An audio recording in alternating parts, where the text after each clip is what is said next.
Hello po, magandang araw po sa inyo lahat. Ito naman po ang kaibigan si Jake.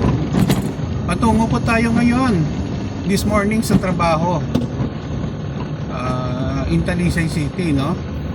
So maaga pa ang pasok natin, dapat 7 AM nandoon ako, no? So that's why maaga tayo gumising at nag-drive patungo doon, no?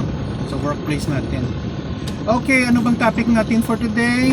This is very timely, no? Kahit hindi naman summer, magtipid sa kuryente. Kahit mayroon ka pang pera, marami ka pang pera na pambayad sa kuryente, maigi pa rin na magtipid tayo ng kuryente. Bakit po? Hindi naman po unlimited supply ang kuryente dito sa Pilipinas. Take note, we are still dependent on coal, crudo, gasolina. Majority po ng ating needs sa kuryente. Meron din mga geothermal, ng solar, pero hindi naman siya sobrang dami, no? Sobrang lakas kasi marami din ang mga gumagamit ng kuryente, mga bahay, pabrika, malls, sa schools, factory, no? At kung ano-ano pa. Nagmamahal po ang ating kuryente, so dapat magtipid-tipid tayo. Kung hindi naman ginagamit ang mga electric fan, walang tao, patayin. Example, ang ilaw, walang tao, patayin.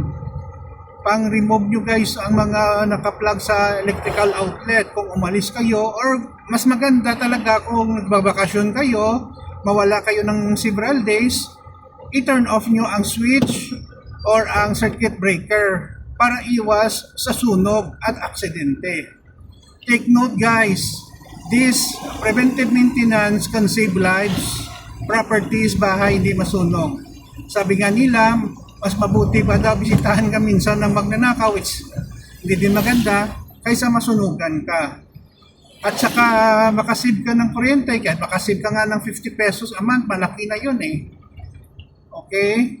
So, yun lang po, no? Kahit ako, kung wala namang ginagamit, I turn off all the devices. Okay? Cellphone man yan, mga chargers, para makatipid din ng kuryente. Yun lang po guys. Maraming salamat sa inyong pakikinig at pag-follow sa aking Facebook and YouTube channel. Ingat po tayo lagi. God bless us all. See you in the next video guys.